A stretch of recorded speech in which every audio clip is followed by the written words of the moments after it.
From Two Comma Media, it's Give 'em the Business, a show about Black entrepreneurs and business leaders sharing their stories of adversity and success. I'm Troy Evans, and on today's show, Robb Jones, founder of Cityscape Housing. So Robb, knowing you for some time now, thank you for joining the show. You've got a tremendous story that I want to dive into and let our listeners learn from and experience from both your mistakes and your triumphs. But I like to start in the beginning, and for you, the beginning is in Birmingham, Alabama. Tell me about what it was like for you growing up in Birmingham, in your household, to two entrepreneurs, and what path that set you on in life. Yeah, thank you, Troy, for having me. I had some very humble beginnings. I grew up in a very low-income household, pulled myself up by my bootstraps, and I made a way in this great country called America. No, I'm just tripping. I came up in a middle-class family. Good parents, great surroundings, good support system. My mom and dad started off in a corporate environment. My father was an attorney. My mom was in medical technology, and then they merged into entrepreneurship along the way when I was probably in my teens or whatnot. And so my inspiration for being an entrepreneur truly came from the motivation and the commitment that I saw from them transitioning in from a corporate environment into their own entrepreneurial endeavors. And so that stuck with me from a very early age, and it was just ingrained in me to be that once I had an opportunity to get into the world of capitalism. And so those lessons and seeing them and their commitment to building a business the right way, day by day, block by block, truly was embedded in me along my, all of my endeavors along the way as an entrepreneur. And what about Birmingham specifically? I know it has a history of Black entrepreneurs, mainly out of necessity, like A.G. Gatson and others. But did that environment, being in the South, encourage you or maybe dissuade you in any way about the challenges that Black men and women face in going into business? Not so much. I mean, surprisingly, even though you have that titan like A.G. Gaston that you grow up hearing about and having his iconic presence in Birmingham, Birmingham's really not much of an entrepreneur city as Atlanta is. And so, most of my, the people I grew up with, and most of the environment was around getting a corporate job. Alabama Power, Regions Bank, those corporations were big employers. UAB Hospital were big employers for the city, and most people that I know even to this day have, corporate jobs versus becoming an entrepreneur. So that was really the environment of entrepreneurship that I've most enjoyed in my whole career has been really in the city of Atlanta, where you really have a thriving entrepreneurial community that in most cases is very supportive. But Birmingham, not so much. Did not really have a lot of examples outside of my parents where I saw day-to-day entrepreneurs that I could learn from. So they were my biggest inspiration, yeah. And so what drew you to Atlanta? So really just going to Morehouse. I mean, I'm a pretty decisive person, and although I knew I had to go to college, I realized I really didn't pursue or look too far other than Morehouse because I was recruited by Henry Goodgame, who at the time had just gotten into the Morehouse administration. He was from Birmingham, and he came back to his hometown to look at promising young graduating African-American men, and I happened to be in his sights. And other than that, he came and sat in my basement with me and my dad, and Morehouse sounded like a place that I could thrive. and I also went to Freaknik 91. And between those two influential factors, Morehouse became the choice for me, and I ended up in Atlanta for the rest of my life. You know, you say Freaknik. I remember when I was visiting the AUC and Morehouse in particular from high school, it was just a coincidence that my high school spring break always fell at the same time of freshman week in the AUC. And so when I would visit, there would be step shows and fashion shows, and I thought that was every single day of college life.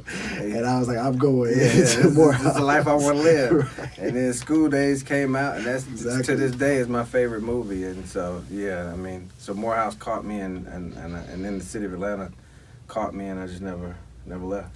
Yeah. And so talk about your experiences at Morehouse, and, you know, why was that such a inspirational or important moment in your life? Yeah, I mean, you know as much as I do that Morehouse really refines who you are in every way. So, and then just to be in an environment where, you know, there's the best of the best all across the country, because everybody comes there thinking that they're the best of the best, or they come from a scenario where they're the best in their own city or their own pond.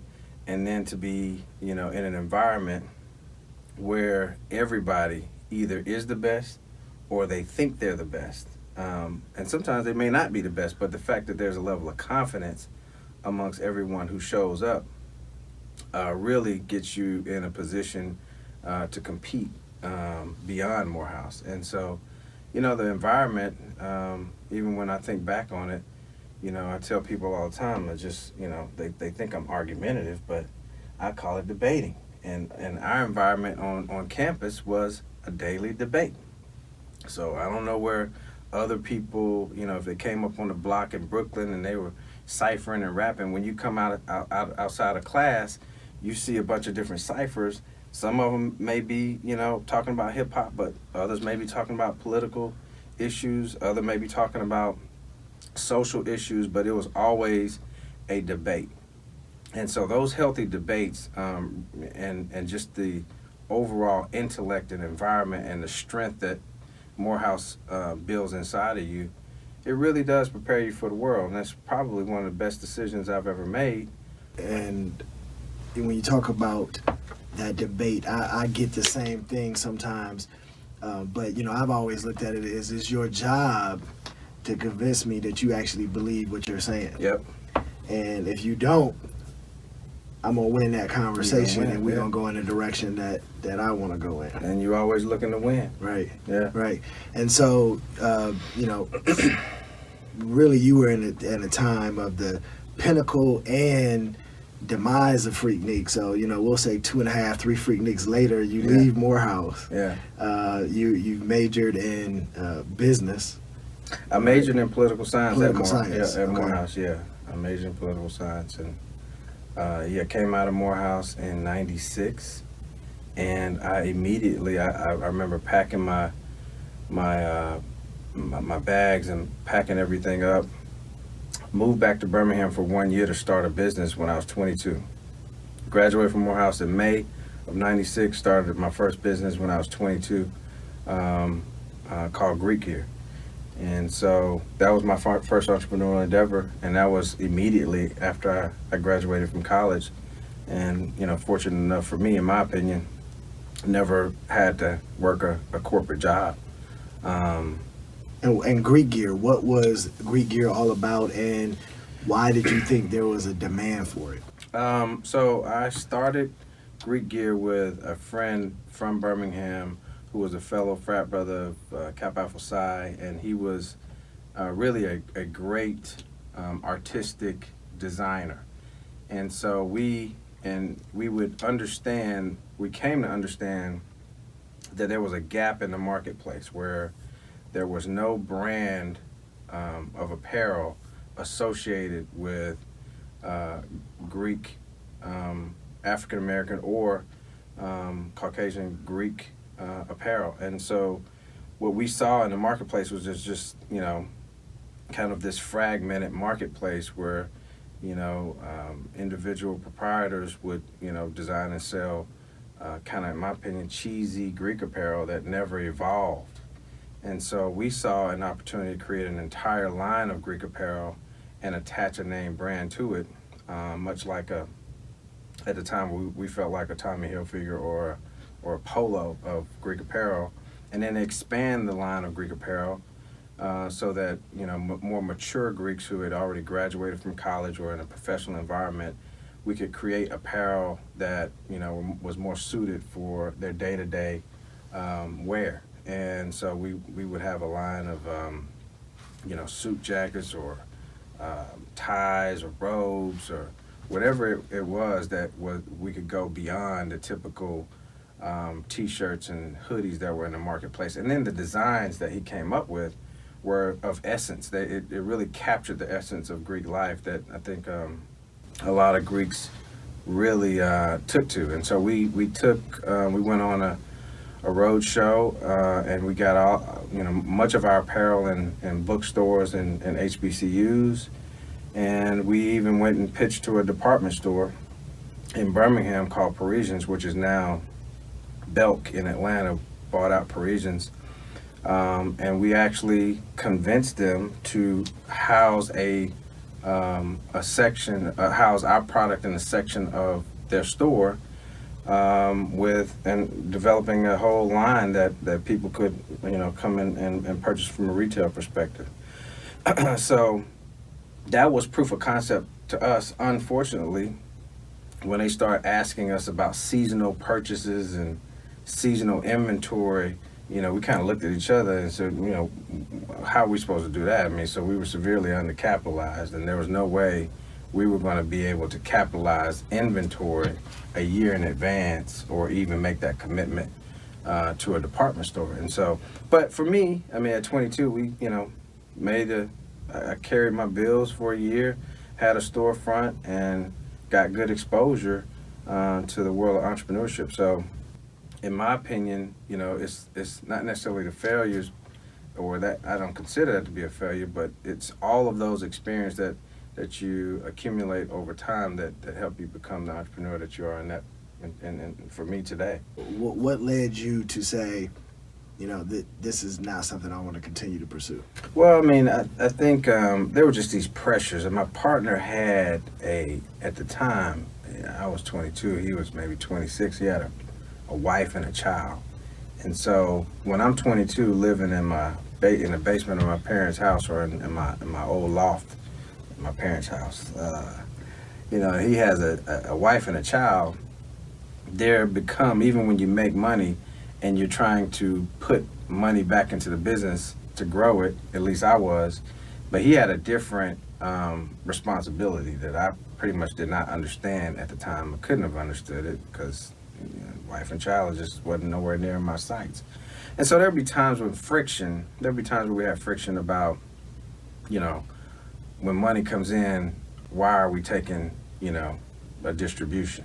And he was taking a distribution because he had to feed his family. Well, at the time, things started missing a little bit, and when you reflect on it, you see that those pressures got to him, and I don't blame him for it, but I think that once, we kind of compromise trust, then it makes it a little bit more difficult to move forward. But capitalization, we did, have some capitalization from friends and family. But to extend the pathway, of, trying to build a full line of apparel in conjunction with his, family constraints, made it difficult to, continue on. But I still think about it today. It's still a gap in the marketplace, and I'm still going to pursue that one day.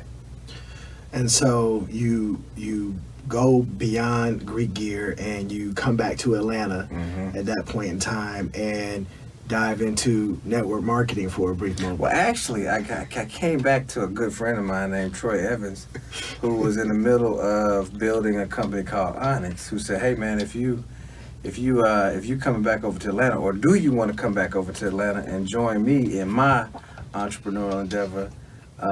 He said, "I'd love to have you." He said, I think he saw me as a first-round draft pick. He said, "I need to pick this guy up right now." I definitely did. And then we ran into them same capitalization problems.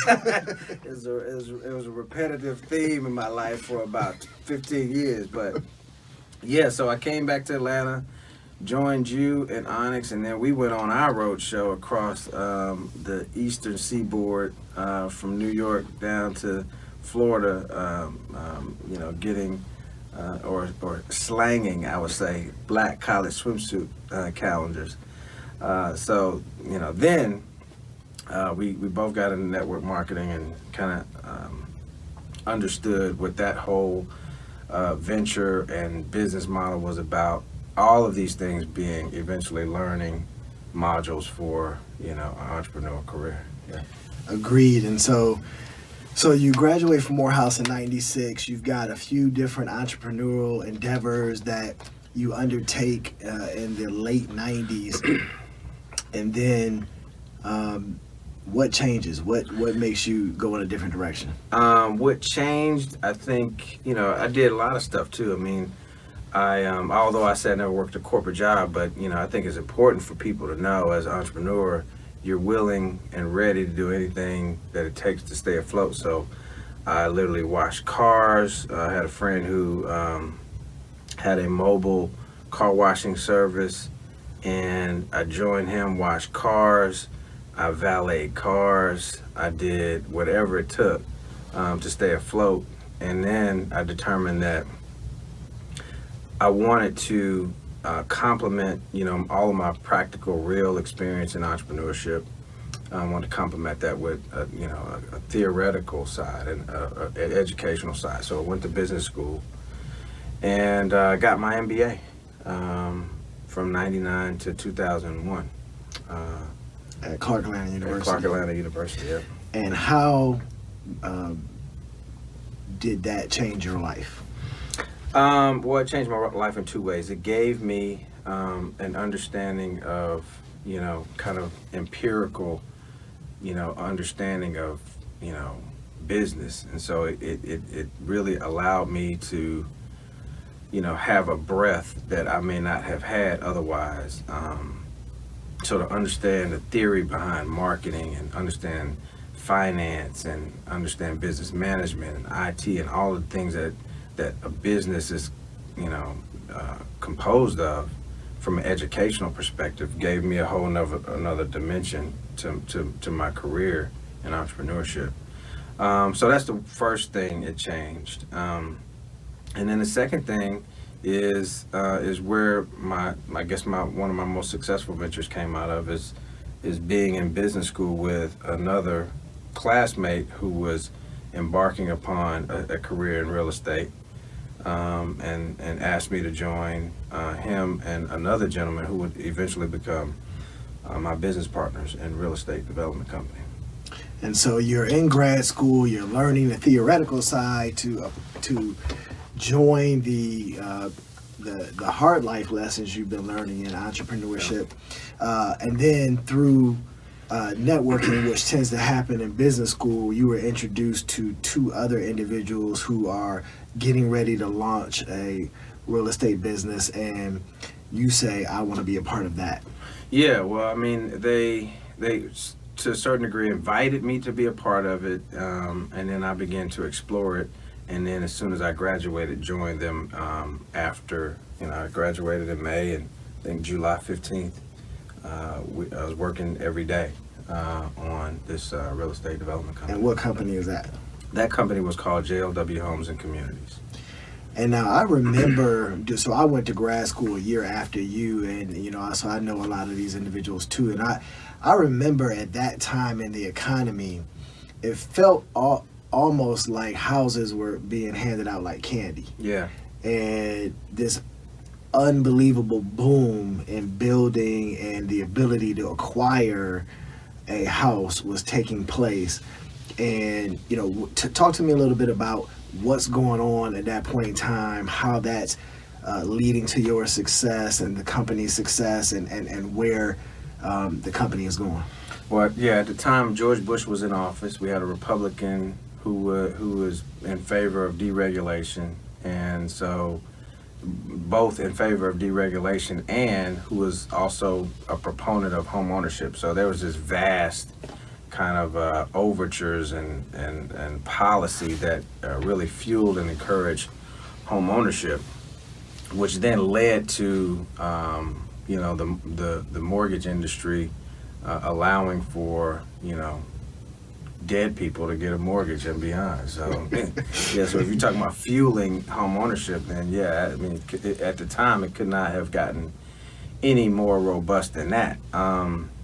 However, in retrospect, and even along the way, you look at it and you understand that it was not a healthy market, and that I think we were in the right place at the right time to take advantage of it. And I think we had the components amongst ourselves, and the relationships, the political relationships which we were beginning to develop, to put ourselves in a position to build a brand and really build a company. But during that whole venture, there were still a lot of things that I could intuitively see as an entrepreneur, and the things I learned in business school, to know that a good market in that sense was covering a lot of mistakes. And so when it's a capital intensive business and we were making a lot of money, but that doesn't necessarily mean we're doing everything right. And so I spent a lot of time,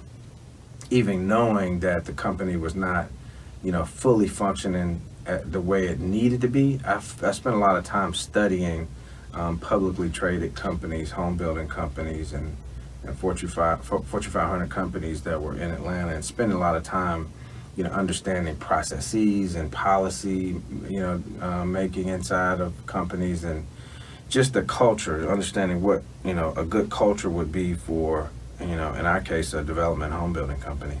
And so when you joined JDO, you didn't know anything about the real estate business at that point in time, right? I had no idea. No. But you that Morehouse confidence, you can figure it out if you put your mind to it. Yeah, I mean, me and both we've done it together and separately, that you just feel like within any entrepreneurial venture or any venture, you have enough confidence to know that even if you don't know, you know how to figure it out. You know how to be resourceful, and you know how to pull upon your network, and you know how to be dedicated and persevere, and which was a common word and while we were in school, is finagle your way through.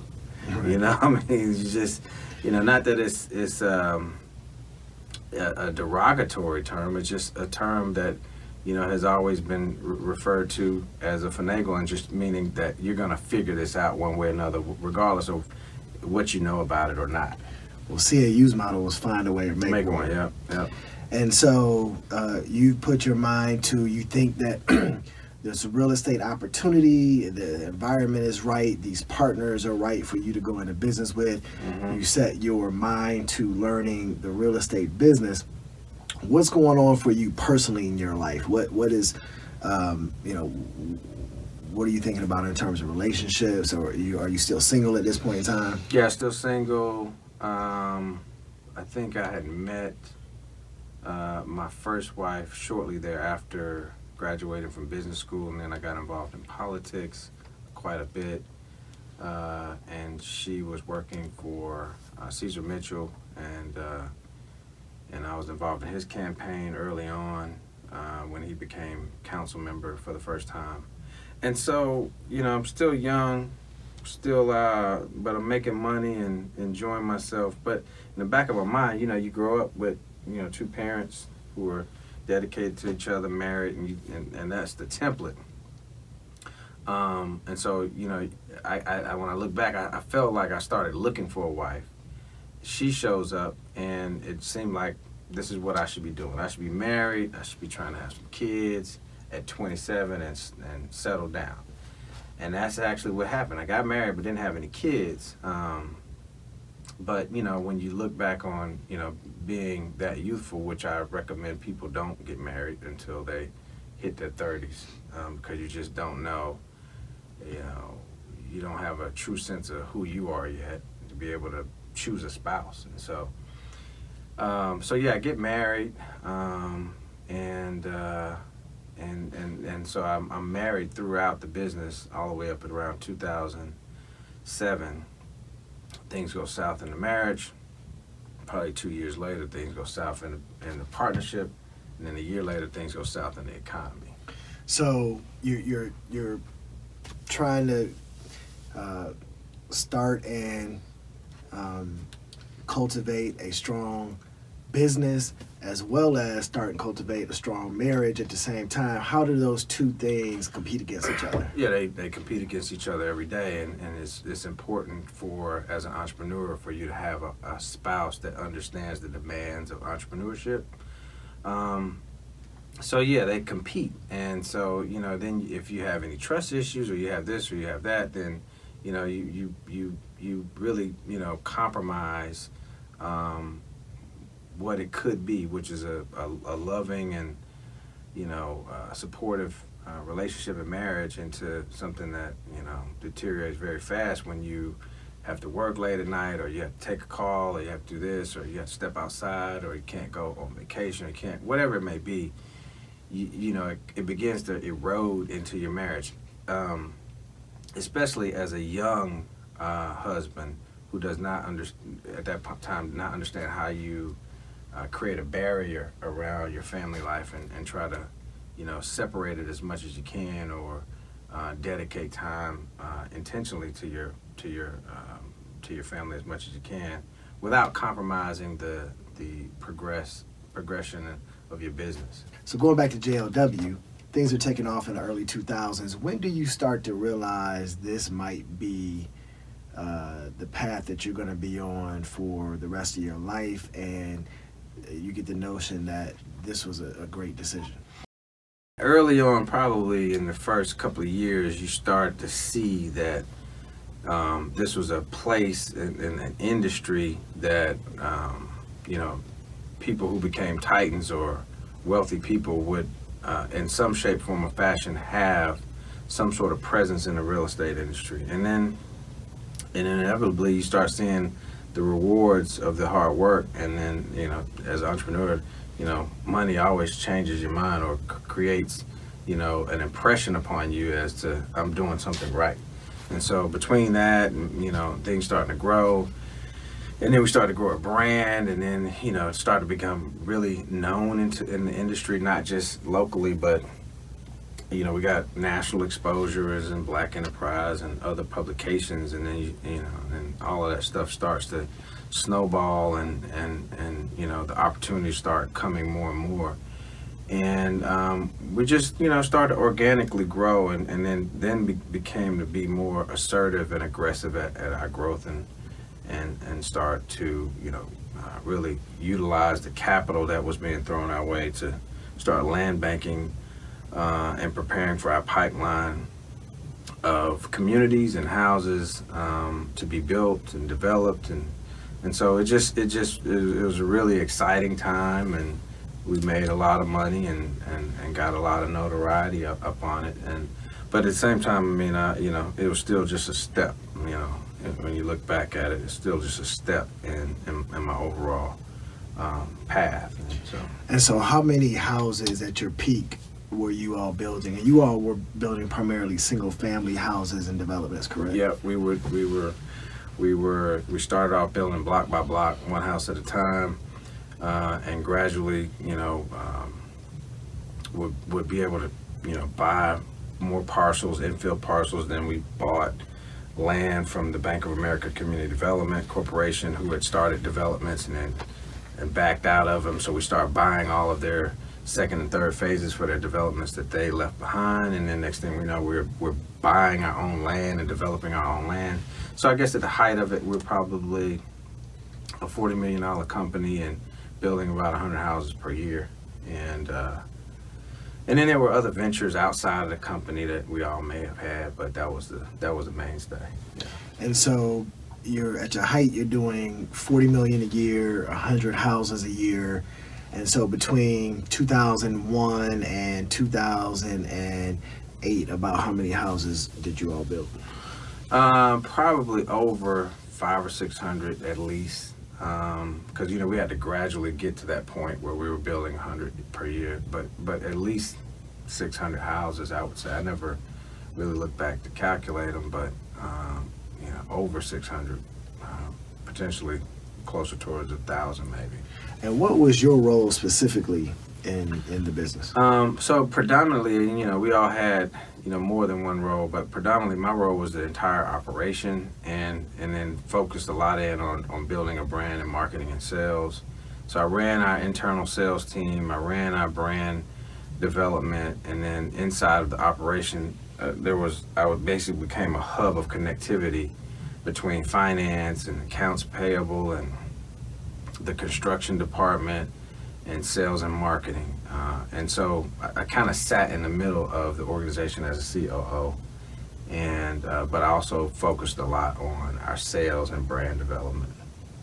And so then you said first the marriage started to show some cracks, then the partnership started to show some cracks, before the economy started to show some cracks. So what started going wrong in the partnership? So without disparagement, there were just alignment issues on how I saw the business, and the focus that needed to be on being better. So regardless of whether we're making money or whoever considered us successful, there just did not seem alignment as to doing things the way it should have been done, regardless of the success and the money that we were making. And then two, one of the other parties just had a different moral compass, and I just wasn't willing to compromise my principles just to make money or be in a partnership that I felt was eventually going to be unhealthy anyway. So, when I look back on it, I think that to a certain degree, the recession saved me from that whole venture. Even though we had started to unwind, I had made a decision that I hadn't wanted to be a part of the partnership anymore.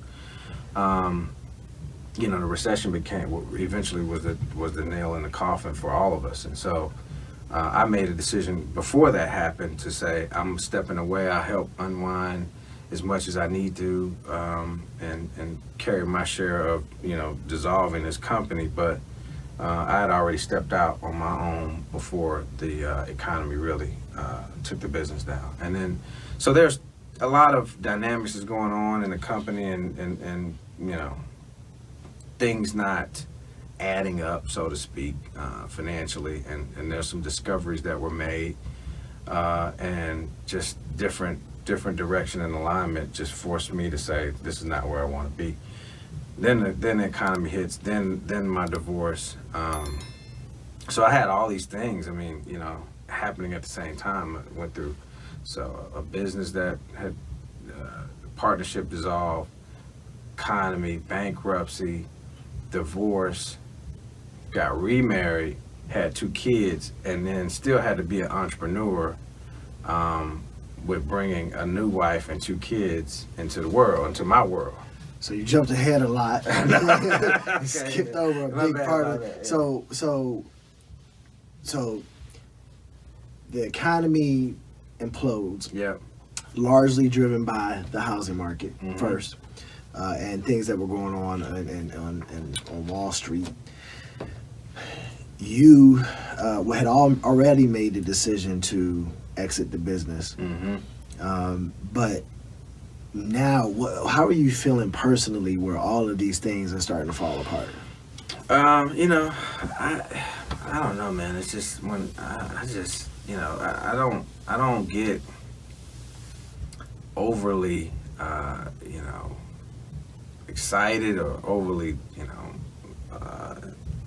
depressed about anything. So the way I saw it is just things I needed to tackle, and so I didn't have time to, have a woe is me mentality. And so they were just happening, and as they happened, I just dealt with it. Just like today, as these issues and problems, come about, you just deal with them. And so you don't really have a lot of time to think about, how bad or good this is or could be or not. You just deal with the issue at hand. And so, You know, even in entrepreneurship, I always tell people that your number one job is to solve problems. Like, you know, I reference there's this scene in a movie called The Martian at the very end when Matt Damon is talking to, he's a professor after he gets off of Mars, and for NASA, he's a professor. He's talking to this class who, you know, picking his brain, and he just basically says, you know, they ask him how did he do it, and he said, you know, I'd wake up every day, and I would say, you know, to myself, if I solve enough problems, I'll get home. And so that's the way I look at it. I wake up every single day knowing that my day is going to be about solving problems, and that's the way I approach it. And that's where I approached it back in, is that I just got to solve this problem one at a time. And you solve enough problems, you get a chance to go home, or you get a chance to be where you want to be in life. And so that's just the way I look at it, you know. And eventually I solved enough problems to get me on the other side of that. And so you new love interest, get married, 2 kids. Mm-hmm. Never thought about getting a job. Never crossed. I mean, you know, it crosses your mind, but you know, a lot of people have these fears, and some people are scared of spiders. Some people are scared of heights. Some people wake up in the middle of the night scared of, you know, falling off a building or riding a bike with no brakes down the hill. I'm scared of a job, literally. Like I wake up in the middle of the night thinking about what my life would be if I had to go to a job. And so that fear for me became a healthy motivation not to, you know, even let that enter into my mind as an option. And so it was always, you know, trying to anticipate and stay ahead of, you know, creating something to be able to generate enough cash flow. But also the fact of the matter is you also got to, you know, kind of decrease your lifestyle and be willing to make the hard decisions for a mentality of delayed gratification. And so that comes along with it as much as the success and not wavering from that and being okay. So I mean, even to this day, one of my main principles and my you know, what keeps me, you know, in motion is, you know, the balance between being content and ambitious at the same time, which is a lot of people ask me, what's your secret? That's my secret, because it's very difficult to do. You got to be content with where you are. If nothing changed in my life right now, I make another penny, I'm happy where I am right now. However, I get up every single day trying to get way more than I got today. And so that balance between, you know, being able to walk in your house and be happy and content with where you are, but still waking up with a level of aggression towards the world of capitalism is a balance that is a lot of people cannot strike. Yeah, you need to put that in a bottle and sell it. Yeah, I mean, or I'm gonna do it with you, and you gonna sell it. That's what we do, right? We'll figure it out together. Yeah. So, so how long do you go between exiting the real estate business and your first journey and down that path until you start Cityscape Housing? So between 2009, I have a best friend named Ralph Cook who was in government affairs and for a law firm up in D.C. He did federal lobbying, and so he had, you know, this background of relationships and understanding of government and earmarks and legislation and relationships with mayors. He had a contract with the city of Birmingham and for lobbying, and so we. At the point of when the economy hit its lowest, came together in great timing and established an offshoot of what he had already started as Handprint. We started Handprint Strategy Group, and basically what we did was we looked at, this is the time where Kasim came into office, the former mayor Kasim Reed. We had a relationship with him, and what I think a lot of people did intuitively is that when the economy started tanking, they gravitated to what they felt they could get, you know, business out of the city and the relationships that were there. Well, we saw it as, you know, too competitive. All of our friends were looking at the same pot of money and the same pot of opportunities. And I remember reading a book called a blue ocean strategy. And it basically, the theory behind it is you want to find blue waters. You want to find, non-shark infested competitive waters. Because if you can get to the blue waters and you're out in an area where the competitive landscape is low, you're more likely to thrive and succeed. And we were watching people, try to figure out how to get with the city of Atlanta and get contracts and this, that, and the other. And those were red waters. Those were shark infested, people cannibalizing each other, eating each other up. The competitive landscape is high. So we said we're going to find, other opportunities that nobody's paying attention to. So we developed relationships with the mayors across the I-20 corridor. And we started creating, we took a book of business or a book of relationships from Atlanta and started, maturing opportunities in these other second-tier cities that nobody was paying attention to. And so those relationships with those mayors yielded us creating some public-private partnerships and being in water deals and infrastructure deals, and then also having contracts with the community development department or the city manager, where initiatives or banner initiatives that they needed people to execute and implement them or develop them. And so we built a practice off of that for about 10 years. Strategy work and consulting work, mainly serving the cities along the I-20 corridor, the Birminghams, the Columbias, and what have you. And you were able to sustain and thrive during that period of time. And so did you always know you were going to get back into real estate, or did you think that you were going to stay this course of the strategy consultant? No, I never thought too far ahead into real estate. And to be honest with you, the economy still was not thriving in real estate, through 2012. So it never occurred to me to get back into real estate. And then there started to become this drumbeat of, Rob, you need to put on your development hat, get back in real estate. And because we started seeing opportunities through our relationships with community development departments in these cities. And then so I kept saying, man, once you get skin up like that with personal guarantees and you lose a lot of money, you go bankrupt, you just started to lose a little of your luster to get back into something that skins you up so bad. But, opportunities started to come our way, and then I eventually said, if I'm gonna do it, I'm gonna lay these principles down. I'm not gonna be a slave to the business, and I don't want to have capital that has, we have to provide personal guarantees to. Some of this is willing our way into these situations, but that's exactly what began to happen. And we said it's gonna be capital led, meaning that we're gonna find, good private capital.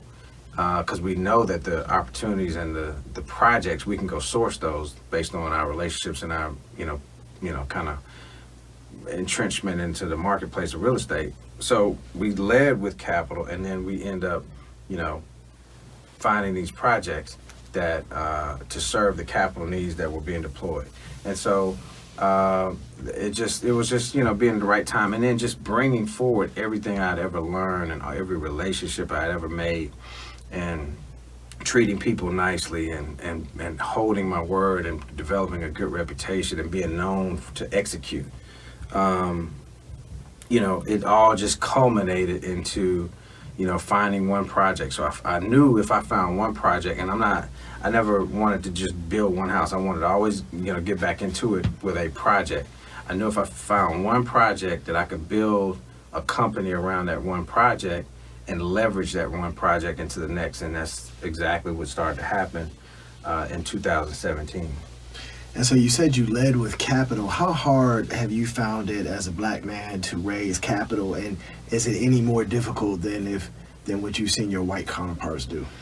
Yeah, it is. I've seen people, my white counterparts, go bankrupt multiple times and then go to the same bank and get a loan, and so. Donald Trump. Yep, precisely. There's a lot of Donald Trumps here, right. Little Donald Trumps in Atlanta. And so I saw that happen all the time, over and over again. So it is harder for us to raise capital. But, at the same time, I'm not the one to sit there and say, I'm a black entrepreneur. I'm an entrepreneur with, like anybody else, with challenges. And it's really about overcoming those challenges, whether you're black or white. But yeah, and inevitably you start to see that there's an inequity, but you either let that stop you, or you just forge ahead and with a more intense and aggressive approach to building a business. And so that's what we did. And so 2017 you launch Cityscape, and it's 2020 now. So how has that one project that you found that spearheaded the launch, how has that snowballed? It snowballed in an exponential way. So we launched the one project. The same private equity firm saw it, and we were demonstrating return. Told us to go get another project. We got that one. We're on our third or fourth project right now. Then we got into broadband development and reoccurring revenue through a Middle Georgia broadband initiative that we're owners of. Then we got into hotel development that we're currently on the back end of signing a development agreement with a municipality for. So we started diversifying, and then we got into multifamily with a co-developer. We're building our first multifamily project right now, tax credit, 9% tax credit project. So it really snowballed beyond our belief. And to some extent, we just wanted to create some cash flow, but then we started seeing that we're building a business that is very much so sustainable. It's in a healthy market. It's under supply. And then it's a ton of demand. And so this market and this go round is significantly much better. We're trending twice the amount of houses in year 1, 2, and 3 than we did initially. And so we're on this kind of a super growth journey right now with this company. So, but we're still looking at other ways to diversify and ensure that we don't, have be in a position where we're just one-dimensional. And so what advice would you give to the would-be entrepreneur who's getting ready to launch out and do their own thing? One is, Plato says the first and most important victory is to conquer oneself. And I think a lot of times, in partnerships or just in general, in creating deal flow, you got to remove your ego and greed from the table. And I think, deals work, partnerships work when you do that. So, and then just to never compromise your principles. At this point, I don't compromise my health or my family for no reason. And just making sure that, you understand the demands of what entrepreneurship is going to be and what it's going to have upon you, and come up with your own way to make sure that you're satisfying the demands of a business, but you're also not compromising the things that bring happiness and health to you. Well said. You have just listened to Robb Jones of Cityscape Housing. If you'd like to learn more, make sure you follow us at Give 'Em the Business Podcast on social media.